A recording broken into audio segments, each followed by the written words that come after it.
ಇವತ್ತಿನ ಸತ್ಸಂಗಕ್ಕೆ ಸಬ್ಜೆಕ್ಟ್ ಇಡಲಾಗಿದೆ ಮನೆಯಲ್ಲಿ ಕ್ಲೇಶ ಹೋಗಲಾಡಿಸುವ ಕಲೆ.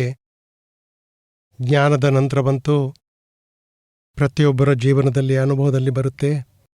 ಮನೆಯಲ್ಲಿ ಕ್ಲೇಶ, ಜಗಳ, ಕಲಹ ಕಡಿಮೆ ಆಗ್ತಾ ಹೋಯಿತು. ಯಾಕೆಂದರೆ ನಮ್ಮ ಒಳಗಿನ ಕ್ಲೇಶ ಮೊದಲು ಕಡಿಮೆ ಆಯಿತು, ಅಪೇಕ್ಷೆಗಳು ಕಡಿಮೆಯಾದವು, ಆಗ್ರಹ ಕಡಿಮೆಯಾದವು, ದ್ವೇಷ ಅಭಾವ ಕಡಿಮೆ ಆಯಿತು, ಒಳಗೇನೇ ಆನಂದವಾಯಿತು, ಆತ್ಮದೃಷ್ಟಿಯಾಯಿತು. ಮತ್ತೆ ಮನೆ ಅಂದರೆ ಯಾರೊಂದಿಗೆ ಹೆಚ್ಚು ಬಯಕೆ ಇದೆ, ಹೆಚ್ಚು ದ್ವೇಷವಿದೆ, ಹಿಂದಿನ ಜನ್ಮದಲ್ಲಿ ಹೆಚ್ಚಿನ ಬಯಕೆ ಇತ್ತು, ಅವರೇ ನಮ್ಮ ಮನೆಯ ಫ್ಯಾಮಿಲಿ ಮೆಂಬರ್ಸ್ ಆಗಿ ಬರ್ತಾರೆ. ಮತ್ತೆ ಇವೇ ಫ್ಯಾಮಿಲಿ ಮೆಂಬರ್ಸ್ನೊಂದಿಗೆ ನಾವು ಬಯಕೆ ದ್ವೇಷ ಇಲ್ಲದೆ ಇರಬೇಕು. ಹೊಸ ಬಯಕೆ ದ್ವೇಷ ಆಗಬಾರ್ದು, ಹಳೆಯ ಬಯಕೆ ದ್ವೇಷ ಮುಗಿಸಬೇಕು. ಇವರೊಂದಿಗೇ ವಿತರಾಗವಾಯಿತು. ಆಗ ಇಡೀ ಜಗತ್ತು ಗೆದ್ದೆವು. ಇಡೀ ಜಗತ್ತಿನಲ್ಲಿ ಜಗತ್ತಿನವರೊಂದಿಗೆ ವಿತರಾಗ ಆಗಬಾರ್ದು, ಮನೆಯ ಜನರೊಂದಿಗೇನೆ. ಅದು ಕೂಡ ವಿತರಾಗ ಆಗುವುದರಲ್ಲಿ ಕೂಡ ಅವರ ಬಗ್ಗೆ ಏನಾದರೂ ದ್ವೇಷವಾಗತ್ತೆ, ಅಭಾವ ಆಗತ್ತೆ, ಇಚ್ಛೆ ಇಲ್ಲದ ವ್ಯವಹಾರ ಆಗ್ಬಿಡುತ್ತೆ. ಅದನ್ನೇ ಗೆಲ್ಲಬೇಕು.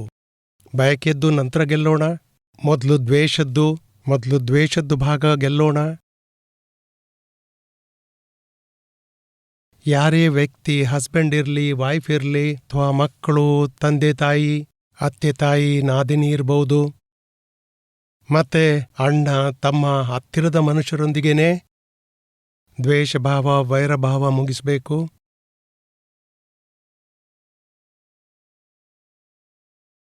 ನಮ್ಮೆಲ್ಲ ಫ್ಯಾಮಿಲಿಯಲ್ಲಂತೂ ಬಾಯಿಂದ ಹೇಳುವುದು, ಕೈಯಿಂದ ಜಗಳ ಮಾಡುವುದು ಅದಂತೂ ಮಾಡುವುದಿಲ್ಲ. ಆದರೆ ಬಾಯಿಂದ ಯಾವಾಗಲಾದರೂ ಹೇಳಿಬಿಡ್ತೇವೆ, ಟಾಂಟ್ ಕೊಡ್ತೇವೆ, ಬೇಡವಾದದ್ದು ಹೇಳ್ತೇವೆ. ಮತ್ತೆ ಅದಕ್ಕಿಂತಲೂ ಮುಂದೆ ಮನಸ್ಸಲ್ಲಿ ಅಭಾವ ಇರುತ್ತೆ, ಅಭಿಪ್ರಾಯ ಇರುತ್ತೆ, ಈ ಮನುಷ್ಯ ಒಳ್ಳೆಯವನಲ್ಲ, ಮಜಾ ಬರುತ್ತಿಲ್ಲ. ಅಂದರೆ ಇದು ಮನವಚನ ಕಾಯೆಯಿಂದ ಯಾವುದೇ ಪ್ರಕಾರದ ಅಕ್ಕಪಕ್ಕದ ವ್ಯಕ್ತಿಗಳೊಂದಿಗೆ ಯಾವುದೇ ದ್ವೇಷವಾಗಿ ಬಿಡುತ್ತೆ, ದೋಷ ದೃಷ್ಟಿಯಾಗಿ ಬಿಡುತ್ತೆ, ಅಥವಾ ದುಃಖದ ವ್ಯವಹಾರ ಆಗುತ್ತೆ. ಅಲ್ಲಿಯೇ ಜಾಗೃತಿ ಇಡಬೇಕು. ಮತ್ತೆ ನಮಗಾಗಿ ನಾವು ಜಾಗೃತಿ ಇಡಬೇಕು, ನಮಗೆ ಬಿಡುಗಡೆ ಬೇಕು. ನಮಗೀಗ ಸಂಸಾರದಲ್ಲಿ ಜಗಳ ಬೇಕಿಲ್ಲ, ಯಾರೊಂದಿಗೂ ಬಯಕೆ, ದ್ವೇಷ, ವೈರ ಏನೂ ಇಡಲಿಕ್ಕಿಲ್ಲ, ಬಿಡುಗಡೆ ಬೇಕು. ಯಾವುದೇ ವ್ಯವಹಾರ ಆದರೂ ಮೊದಲು ಫೈಲ್ 1ನಲ್ಲಿ ನೋಡಬೇಕು, ಎಲ್ಲಿ ಅವರಿಗೆ ಭುಗೋಟ ಬರುತ್ತೆ, ಯಾವ ಕಾರಣದಿಂದಾಗಿ ಬರುತ್ತೆ. ಊಟ ತಿಂಡಿ ಆ ವಸ್ತುಗಳಿಂದ ಆದರೆ ಅಲ್ಲಿ ಸೊಲ್ಯೂಷನ್ ತೆಗೀರಿ. ಚಹಾ ಸ್ವಲ್ಪ ಲೇಟ್ ಬಂತು, ನಾಷ್ಟಾ ಮಜಾ ಆಗಲಿಲ್ಲ, ಅದು ಫೈಲು ಸಂಭಾವದಿಂದ ಹೊರತೆಗೀರಿ. ನಾವು ಫೈಲ್ 1ನೊಂದಿಗೇ ಬೇರೆತನ ಇಡಬೇಕು. ನಿನಗೆ ಸಿಕ್ಕಿದ್ದು ಅದು ನಿನ್ನ ಲೆಕ್ಕಾಚಾರ ಕರೆಕ್ಟ್ ಇದೆ. ಇವತ್ತು ತಣ್ಣಗಿದೆ ಚಹಾ, ನಾಳೆ ಒಳ್ಳೆದಿರುತ್ತೆ, ಸಂಭಾವದಿಂದ ಹೊರತೆಗೀರಿ. ವ್ಯಕ್ತಿಗಳೊಂದಿಗೆ ಜಗಳ ಮಾಡಬಾರ್ದು, ನಿಮಿತ್ತವನ್ನು ದೋಷಿತ ನೋಡಬಾರ್ದು.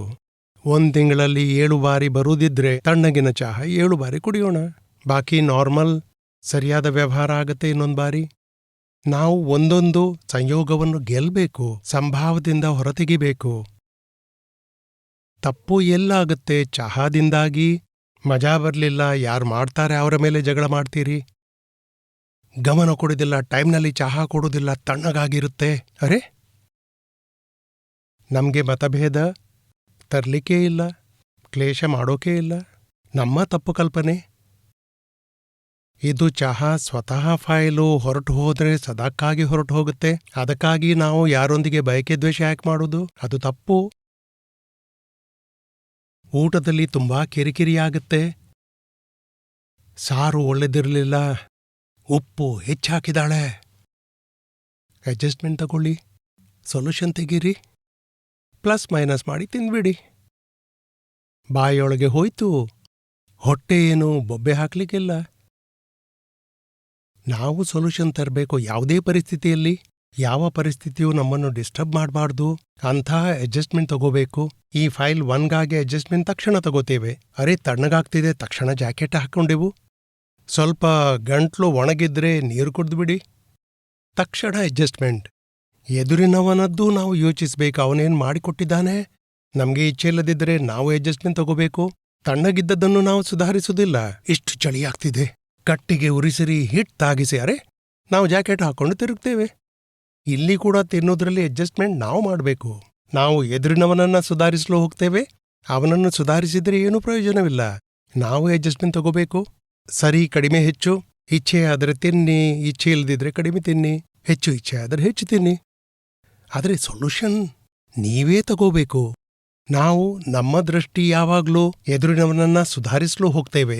ನೀನು ಸುಧಾರಿಸಬೇಕು, ನೀನು ಗಮನ ಇಡಬೇಕು, ಇಂಥ ತಪ್ಪು ಯಾವಾಗ್ಲೂ ಮಾಡ್ತಾ ಇರಬಾರ್ದು. ಅದು ಆಗೋದಿಲ್ಲ. ಇಲ್ಲಿ ನೋಡಿ, ಗಂಟ್ಲು ಒಣಗಿತು, ತಕ್ಷಣ ನೀರು ಕುಡ್ದೆವು, ಯಾರಿಗೂ ಆಕ್ಷೇಪ ಕೊಡಲಿಲ್ಲ. ಮತ್ತೆ ಇಲ್ಲಿ ತಿನ್ನೋದ್ರಲ್ಲಿ ಮಜಾ ಬಾರದಿದ್ರೆ ಆಕ್ಷೇಪ ಮಾಡ್ತೇವೆ, ನಿನ್ಗೆ ತಲೆ ಸರಿಯಿಲ್ಲ, ಸರಿಯಾಗಿ ಮಾಡೋದೇ ಇಲ್ಲ. ಒಮ್ಮೆ ನೀವು ಎದುರಿನವನ ತಪ್ಪು ತೆಗೆದ್ರಿ, ದೋಷಿತ ನೋಡಿದ್ರಿ, ನಮ್ಮ ಕ್ಲೇಶ ಶುರುವಾಗ್ಬಿಡುತ್ತೆ. ಮತ್ತೆ ಅವರ ಕಡೆಯಿಂದ ರಿಯಾಕ್ಷನ್ ಬರುತ್ತೆ, ಅದು ಡಬಲ್ ನಷ್ಟ. ನಮಗೆ ಬಿಡುಗಡೆ ಬೇಕು, ನಾವು ಅಡ್ಜಸ್ಟ್ಮೆಂಟ್ ಮಾಡಬೇಕು. ಮತ್ತೆ ಹಸ್ಬೆಂಡ್ ಆ್ಯಂಡ್ ವೈಫ್ನಲ್ಲಿ ಹೀಗೇನೇ ಪ್ರಾಬ್ಲಮ್ ಆಗುತ್ತೆ. ವೈಫ್ಗಂತೂ ಒಳ್ಳೆ ಒಳ್ಳೆ ಅಡುಗೆ ಮಾಡೋದ್ರಲ್ಲಿ ಮಜಾ ಬರುತ್ತೆ, ಹಸ್ಬೆಂಡ್ಗೆ ತಿನ್ನೋದ್ರಲ್ಲಿ ಇಂಟ್ರೆಸ್ಟೇ ಇಲ್ಲ. ಅಥವಾ ಹಸ್ಬೆಂಡ್ನಿಗೆ ಒಳ್ಳೆ ಒಳ್ಳೆ ತಿಂಡಿ ಬೇಕು, ಸಿಹಿ ಖಾರ ಎಲ್ಲವೂ. ವೈಫ್ಗೆ ಅಡುಗೆಯಲ್ಲಿ ಇಂಟ್ರೆಸ್ಟೇ ಇಲ್ಲ. ಈ ಜೋಡಿಯಲ್ಲಿ ಜಗಳನೇ ನಡೆಯುತ್ತೆ. ಒಬ್ಬರಿಗೆ ಮೊಸರು ಒಳ್ಳೆದನಿಸುತ್ತೆ, ಇನ್ನೊಬ್ಬರಿಗೆ ಮೊಸರು ಬೇಡವೇ ಬೇಡ, ಅವರಿಗೆ ಹಾಲಿನ ಐಟಮೇ ಬೇಕು. ಅಂದ್ರೆ ಇದು ಪ್ರಕೃತಿ. ಸರಿ ಹೋಗುವುದು ಕಲಿಯುಗದಲ್ಲಿ ಸಿಗುವುದಿಲ್ಲ. ಇದರ ಸೊಲ್ಯೂಷನ್ ಇಷ್ಟೇ ಅಂದ್ರೆ, ಯಾರಿಗೆ ಶಾಂತಿ ಬೇಕು ಅವರ ಅಡ್ಜಸ್ಟ್ಮೆಂಟ್ ತಗೋಬೇಕು. ಮತ್ತೆ ಕ್ಲೇಶದ ಕಾರಣ ವ್ಯಕ್ತಿಯಲ್ಲ, ಸಂಯೋಗವಲ್ಲ, ಪರಿಸ್ಥಿತಿಯಲ್ಲ, ನಮ್ಮ ಅಜ್ಞಾನತೆಯದು, ನಮ್ಮ ತಪ್ಪು ಕಲ್ಪನೆ. ನಾವು ನಮ್ಮ ತಿಳುವಳಿಕೆ ಚೇಂಜ್ ಮಾಡಿದ್ರೆ, ಅಡ್ಜಸ್ಟ್ಮೆಂಟ್ ತಗೊಂಡ್ರೆ, ಅದೇ ಪರಿಸ್ಥಿತಿ ನಮ್ಗಾಗಿ ದುಃಖ ತರುವುದಿಲ್ಲ. ಸೊಲ್ಯೂಷನ್ ನಾವು ತರಬೇಕು, ಅಡ್ಜಸ್ಟ್ಮೆಂಟ್ ನಾವು ಮಾಡಬೇಕು. ಎಲ್ಲಿ ನಾವು ಅಡ್ಜಸ್ಟ್ಮೆಂಟ್ ತಗೊಳ್ಳುವುದಿಲ್ಲ, ಅಲ್ಲಿ ತಕ್ಷಣ ಸಫರಿಂಗ್ ಬರುತ್ತೆ, ಒಳಗೆ ಕ್ಲೇಶ ಶುರುವಾಗುತ್ತೆ. ಎದುರಿನವನ ದೋಷ ಕಾಣಿಸಿದ್ರೆ ಕ್ಲೇಶ ಶುರು, ಮತ್ತೆ ಒಳಗೆ ಉರಿ ಶುರುವಾಗುತ್ತೆ. ಈ ದಾದಾಜಿಯವರ ಒಂದೇ ವಾಕ್ಯ, ಒಂದೇ ಮಾತು, ಒಂದೇ ವಿಷಯ ತಿಳ್ಕೊಳ್ಳಿ, ಭೋಗಿಸ್ತಾನೆ ಅವಂದೇ ತಪ್ಪು.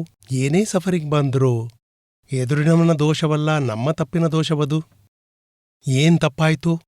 ಊಟ, ಅದರ ಮೇಲೆ ಬಯಕೆ ಆಯ್ತು. ಒಳ್ಳೆದಿಲ್ಲದಿದ್ರೆ ಅಡುಗೆ ಮಾಡಿದರ ಮೇಲೆ ದ್ವೇಷವಾಯ್ತು. ಊಟದ ಮೇಲೆ ಬಯಕೆ ಇದ್ರೆ, ಒಳ್ಳೇದು ಮಾಡಿದ್ರೆ ಈ ಹೋಟೆಲ್ನಲ್ಲಿ ಒಳ್ಳೇದು ಸಿಗುತ್ತೆ, ಮಜಾ ಬರುತ್ತೆ, ಹೋಟೆಲ್ನವನ ಮೇಲೆ ಬಯಕೆ. ಈ ಬಯಕೆ ದ್ವೇಷ ನಮ್ಮ ಅಭಿಪ್ರಾಯದ ಮೇಲಿದೆ. ನಮ್ಮ ತಿನ್ನುವ ಬಯಕೆ ದ್ವೇಷದ ಆಧಾರದಿಂದ ವ್ಯಕ್ತಿಗಳ ಮೇಲೆ ಬಯಕೆ ದ್ವೇಷ ಮಾಡ್ತೇವೆ. ಊಟ ಮಾಡುವವನೇ ನಾನಲ್ಲ, ನಾವೇ ಅಡ್ಜಸ್ಟ್ಮೆಂಟ್ ತಗೋಬೇಕು. ತಿನ್ನುವವನಿಗೆ ಹೇಳಬೇಕು, ನಿನ್ಗೇನ್ ಸಿಕ್ತು, ನಿನ್ನ ಲೆಕ್ಕಾಚಾರ ವ್ಯವಸ್ಥಿತ, ಅದು ಯಾರ ದೋಷವನ್ನು ತೆಗಿಬಾರ್ದು. ಇಲ್ಲಿ ಅಡ್ಜಸ್ಟ್ಮೆಂಟ್ ತಗೊಂಡ್ರೆ ಸೊಲ್ಯೂಷನ್ ಬಂದ್ಬಿಡ್ತೆ. ಎದುರಿನವನವರಿಗೆ ಸ್ಪಂದನವೂ ಮುಟ್ಟುವುದಿಲ್ಲ, ಅವರ ಕಡೆಯಿಂದ ರಿಯಾಕ್ಷನ್ ಕೂಡ ಬರುವುದಿಲ್ಲ. ನಾವು ಯಾರ ಮನೆಗೆ ಗೆಸ್ಟ್ ಆಗಿ ಹೋದ್ರೆ ಏನಾದರೂ ತಪ್ಪು ತೆಗಿತೇವಾ? ನೀವು ಊಟ ಸರಿಯಾಗಿ ಮಾಡಲಿಲ್ಲ, ಇದು ಸರಿಯಿಲ್ಲ, ಇದರಲ್ಲಿ ಹೆಚ್ಚು ಉಪ್ಪು ಹಾಕಿದ್ದೀರಿ, ಸರಿಯಾಗಿಲ್ಲ, ಹಾಗಿದೆ ಹೀಗಿದೆ, ತುಂಬಾ ಎಣ್ಣೆ ಹಾಕಿದ್ದೀರಿ, ಏನೂ ಹೇಳೋದಿಲ್ಲ. ನಾವು ಸ್ವಲ್ಪ ಅಡ್ಜಸ್ಟ್ಮೆಂಟ್ ಮಾಡಿ ತಿಂದ್ಬಿಡ್ತೇವೆ. ಯಾಕೆಂದ್ರೆ ಅವ್ರ ಮನೆಯಲ್ಲಿ ನಾವು ಗೆಸ್ಟ್. ದಾದಾಜಿಯವರು ಹೇಳ್ತಿದ್ರು, ನಾನು ಮನೆಯಲ್ಲಿ ಗೆಸ್ಟ್ ಅಂತೇ ಇರ್ತಿದ್ದೆ. ವೈಫ್ನ ಗೆಸ್ಟ್ ಹೌಸ್ನಲ್ಲಿ ನಾನು ಬರ್ತಿದ್ದೆ ಊಟ ಮಾಡಲಿಕ್ಕೆ. ಎದುರಲ್ಲಿ ಹೇಳಬಾರ್ದು, ಆದರೆ ಒಳಗೆ ಹಾಗೇನೇ ಅಡ್ಜಸ್ಟ್ಮೆಂಟ್ ತಗೋಬೇಕು. ಮತ್ತೆ ಗೆಸ್ಟ್ಗೆ ಯಾವಾಗಲೂ ಆದರಾತಿಥ್ಯ ಸಿಗುತ್ತೆ. ಈ ಅಡ್ಜಸ್ಟ್ಮೆಂಟ್ ನಾವು ತಗೋಬೇಕು. ಎದುರಿನವನ್ನ ಪ್ರಕೃತಿಯನ್ನು ತಿಳ್ಕೊಂಡು ಅಡ್ಜಸ್ಟ್ಮೆಂಟ್ ತಗೋತಾ ಹೋದ್ರೆ ಆಗ ನಮಗೆ ಯಾವ ಪರಿಸ್ಥಿತಿಯಲ್ಲೂ ಕ್ಲೇಶ ಬರುವುದಿಲ್ಲ.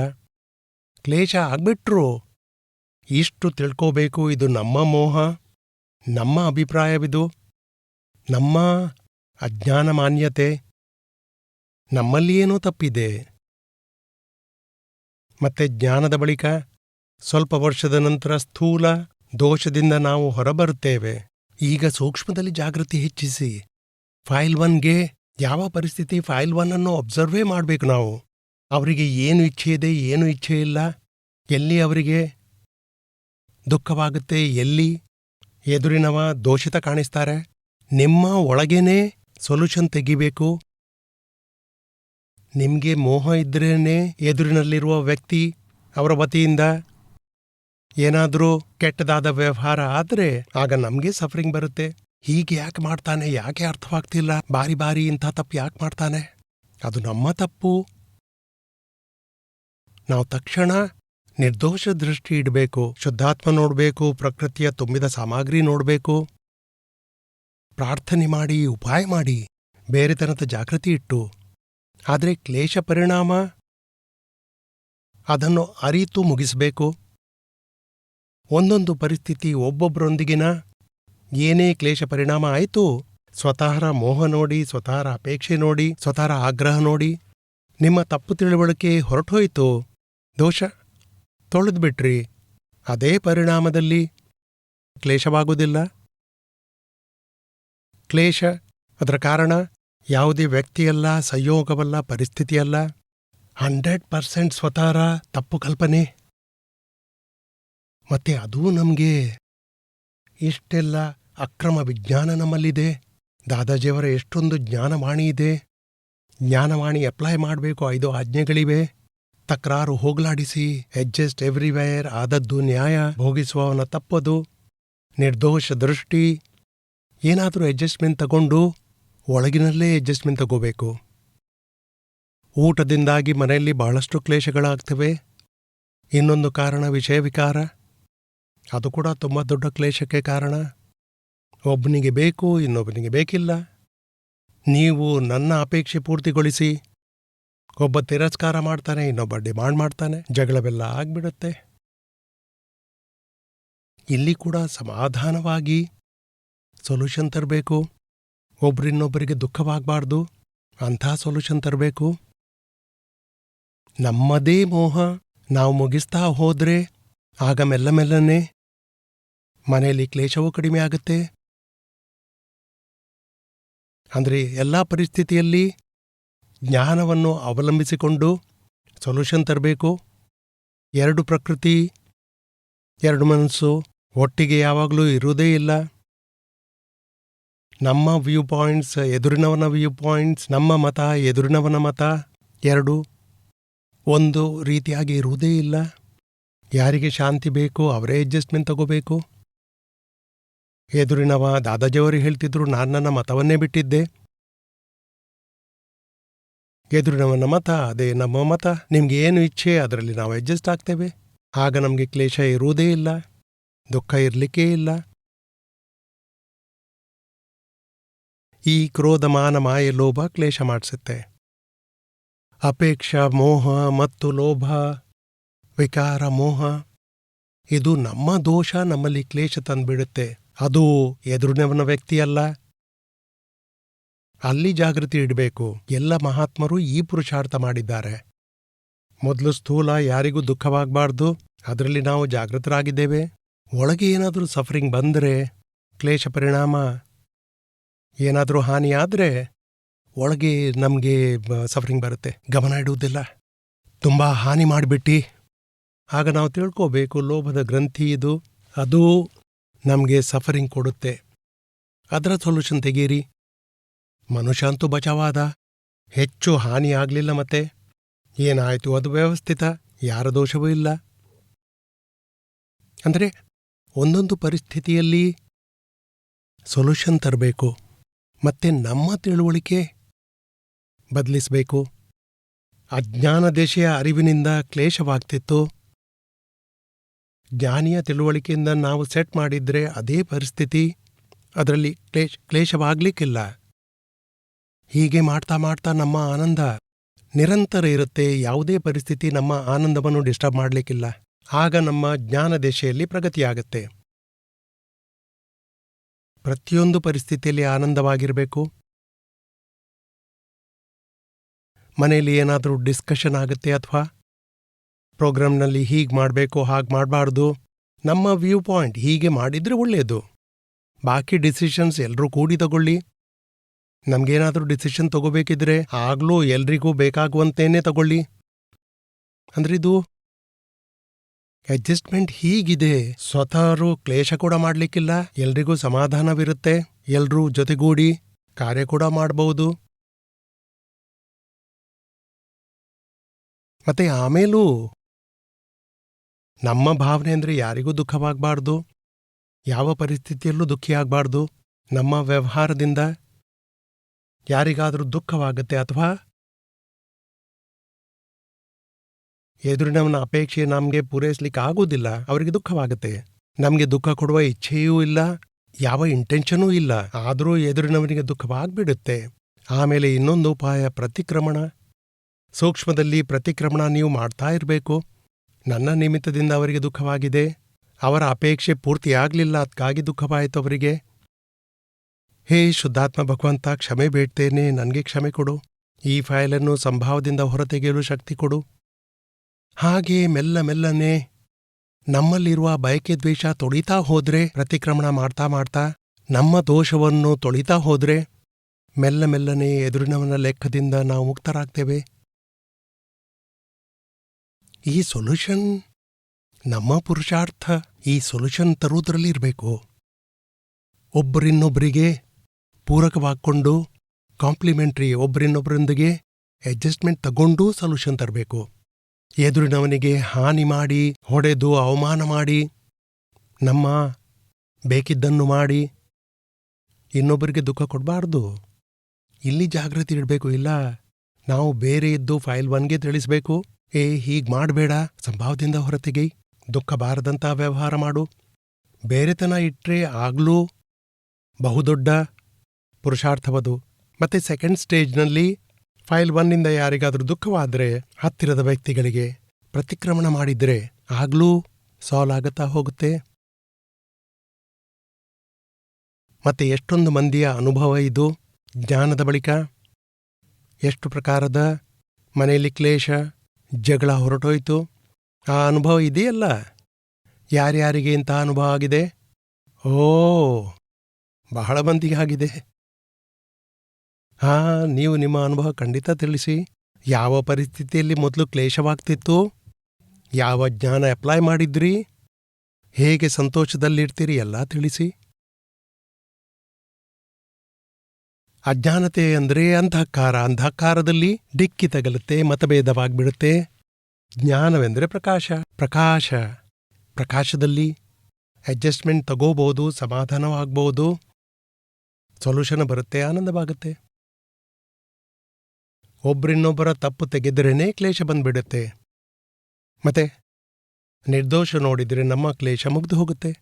ಮತ್ತೆ ಅದರ ರಿಯಾಕ್ಷನ್ನಲ್ಲಿ ಎದುರಿನವನಿಗೆ ದುಃಖ ಇರಲಿಕ್ಕಿಲ್ಲ, ಅವರ ಕಡೆಯಿಂದಲೂ ದುಃಖ ಬರಲಿಕ್ಕಿಲ್ಲ.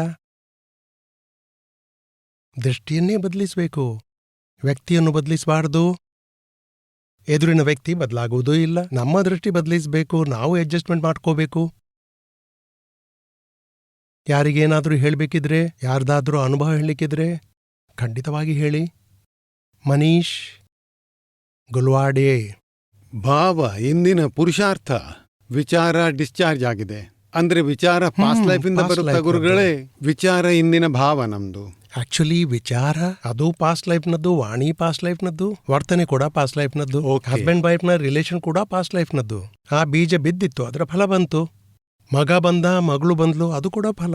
ನೌಕರಿನೂ ಫಲ. ಬಾಸ್ ನಮ್ಗೆ ಬೈತಾರೆ, ಅದೂ ಫಲ. ಕಲೀಗ್ ನಮ್ಮನ್ನ ಅಪ್ಸೆಟ್ ಮಾಡ್ತಾನೆ, ಅದೂ ಫಲ. ಎಲ್ಲ ಡಿಸ್ಚಾರ್ಜ್ನದ್ದು. ಪಂಚೇಂದ್ರಿಯದಿಂದ ಏನೆಲ್ಲ ಕಾಣಿಸುತ್ತೆ ಎಲ್ಲ ಡಿಸ್ಚಾರ್ಜು. ನಾವು ಡಿಸ್ಚಾರ್ಜ್ ಅನ್ನು ಸುಧಾರಿಸಲು ಹೋಗ್ತೇವೆ. ಹೀಗೆ ಯಾಕೆ ಮಾಡ್ತೀರಿ, ಯಾವಾಗ ಇದನ್ನು ಬಿಡ್ತೀರಿ, ಯಾಕೆ ಅರ್ಥವಾಗ್ತಿಲ್ಲ? ಅದೇ ಕ್ಲೇಶಕ್ಕೆ ಕಾರಣವಾಗುತ್ತೆ, ನಮ್ಮ ಅಜ್ಞಾನತೆ. ಅಲ್ಲಿ ನಿರ್ದೋಷ ನೋಡಿ, ಲೆಕ್ಕಾಚಾರ, ನಿಮಿತ್ತ ನಿರ್ದೋಷ, ಅನುಭವಿಸ್ತಾನೆ ಅವನ ತಪ್ಪು. ಜ್ಞಾನವನ್ನು ಸೆಟ್ ಮಾಡಿದ್ರೆ ಅದುವೇ ಪುರುಷಾರ್ಥ. ಸಂತೋಷವಾಗಿರ್ಬಹುದು ಜ್ಞಾನದ ದೃಷ್ಟಿಯಿಂದ, ಅದು ಪುರುಷಾರ್ಥ. ಕ್ಲೇಶ ಆಗುವುದು ಅದು ಡಿಸ್ಚಾರ್ಜ್ ಕರ್ಮ ಕ್ಲೇಶ ಮಾಡಿಸೋದಿಲ್ಲ, ನಮ್ಮ ಅಜಾಗೃತಿ ಕ್ಲೇಶ ಮಾಡಿಸುತ್ತೆ. ಹೀಗೆ ಯಾಕೆ ಮಾಡ್ತಾನೆ ಡಿಸ್ಚಾರ್ಜ್ಗೆ? ನೀವೀಗ ಹೇಳಿ, ಹೀಗೆ ಯಾಕೆ ಮಾಡಿದಿ? ಯಾರಾದರೂ ವಾಂತಿ ಮಾಡಿದ್ರೆ ಯಾಕೆ ವಾಂತಿ ಮಾಡ್ತೀಯ? ಅರೆ ಆಗ್ಬಿಡ್ತು, ಬೇಕಂತಲೇ ಮಾಡಿದ್ನ ನಾನು, ಆಗಿ ಹೋಯ್ತು ಅಂತ ನೀವದನ್ನು ಕೂಡ ಅರಿಬೇಕು. ಅದು ಶುದ್ಧಾತ್ಮ ಮಾಡ್ತಾ ಇಲ್ಲ, ಪ್ರಕೃತಿಯ ತುಂಬಿದ ಸಾಮಗ್ರಿ ಹೊರಬರ್ತಿದೆ. ನಾವು ಜ್ಞಾನದ ದೃಷ್ಟಿ ಇಟ್ಕೊಂಡ್ರೆ ಅದುವೇ ಪರಿಸ್ಥಿತಿ ನಮಗೆ ಕ್ಲೇಶ ತರುವುದಿಲ್ಲ. ನಾವು ಅವರನ್ನು ದೋಷಿತ ನೋಡಿದ್ರೆ, ಹೀಗೆ ಯಾಕೆ ಮಾಡ್ತಾನೆ ಇವನು, ಯಾವಾಗ ಸುಧಾರಿಸ್ತಾನೆ, ನಮ್ಮಲ್ಲಿ ಕ್ಲೇಶವಾಗಿ ಬಿಡುತ್ತೆ. ಈ ಜಾಗೃತಿ ಇಡುವುದು ಅದು ಪುರುಷಾರ್ಥ. ಆ ಜಾಗೃತಿ ಇಡುವುದು ಅಂದರೆ ಅದೇನಾದರೂ ಕೊರತೆ ಇದೆ. ಮತ್ತೆ ಪರಿಸ್ಥಿತಿ ಡಿಸ್ಚಾರ್ಜು, ಆ ಡಿಸ್ಚಾರ್ಜನ್ನು ಯಾರೂ ಚೇಂಜ್ ಮಾಡಲಿಕ್ಕೆ ಆಗೋದಿಲ್ಲ, ಮುಗಿಸ್ಲಿಕ್ಕೆ ಬದಲಿಸ್ಲಿಕ್ಕೆ ಆಗೋದಿಲ್ಲ. ಬದಲಿಸ್ಲಿಕ್ಕೆ ಇಲ್ಲ, ಆದರೆ ಇದು ಡಿಸ್ಚಾರ್ಜು ಮತ್ತೆ ಶುದ್ಧಾತ್ಮ ಬೇರೆ. ಇದನ್ನು ಅರಿಯುವುದು ಅದು ಜಾಗೃತಿಯಾಗಿದೆ. ಸಂಸಾರದಲ್ಲಿ ಭಾವಕ್ಕೆ ಒಂದು ಎಕ್ಸಾಂಪಲ್ ಕೊಡಿ. ಭಾವ ಯಾವುದು ಮತ್ತು ವಿಚಾರ ಯಾವುದು ಅಂತ. ಅಜ್ಞಾನ ದಶೆಯಲ್ಲೇ ಭಾವ ಇರುತ್ತೆ. ಸರಿ, ಮತ್ತೆ ವಿಚಾರವಂತೂ ಬರುತ್ತೆ. ಚಿಕ್ಕ ಮಗು ಕೂಡ ಹೇಳುತ್ತೆ, ನನಗೆ ಸ್ಕೂಲ್ಗೆ ಹೋಗ್ಲಿಕ್ಕಿಲ್ಲ ಅಂತ ವಿಚಾರ ಬರುತ್ತೆ. ವಿಚಾರವೋ ಅದು ಭಾವವೋ? ಅದು ಭಾವ ಅಲ್ಲ, ವಿಚಾರ. ಇದು ಸಿಂಪಲ್ ವಿಷಯ. ವಿಚಾರವಂತೂ ಮನುಷ್ಯನಿಗೆ ಮಾತ್ರ ಬರುತ್ತೆ. ವಿಚಾರವನ್ನು ನಾನು ಹೇಳುತ್ತೆ ಅಂತ ಹೇಳ್ತಿರಲ್ಲ, ಅದು ಭಾವ. ಆಯ್ತು. ನನ್ಗಿದು ಇಚ್ಛೆ ಆಗುವುದಿಲ್ಲ, ನನ್ಗಿದು ಒಳ್ಳೆ ವಿಚಾರ ಮಾಡಬೇಕು, ಕೆಟ್ಟ ವಿಚಾರ ತುಂಬಾ ಬರುತ್ತೆ. ಈ 65ನೇ ವಯಸ್ಸಿನಲ್ಲಿ ನನಗೆ ವಿಷಯ ವಿಕಾರದ ವಿಚಾರ ಬರುತ್ತೆ. ಅದು ಬರೋದು ಮನಸ್ಸಿಗೆ, ಆದರೆ ಒಪ್ತೀರಿ ನನ್ಗೆ ಬರುತ್ತೆ, ಅದು ಭಾವ. ನನಗೆ ಮಾಡ್ಲಿಕ್ಕಿಲ್ಲ ಆದ್ರೂ ಬರುತ್ತೆ. ನನಗೆ ತುಂಬಾ ಕೆಟ್ಟದನಿಸುತ್ತೆ, ಅದು ದ್ವೇಷ ಮಾಡಿಸುತ್ತೆ. ಬಯಕೆ ದ್ವೇಷ, ಅಲ್ಲಿ ಭಾವ ಇದೆ, ಬೀಜ ಬೀಳುತ್ತೆ.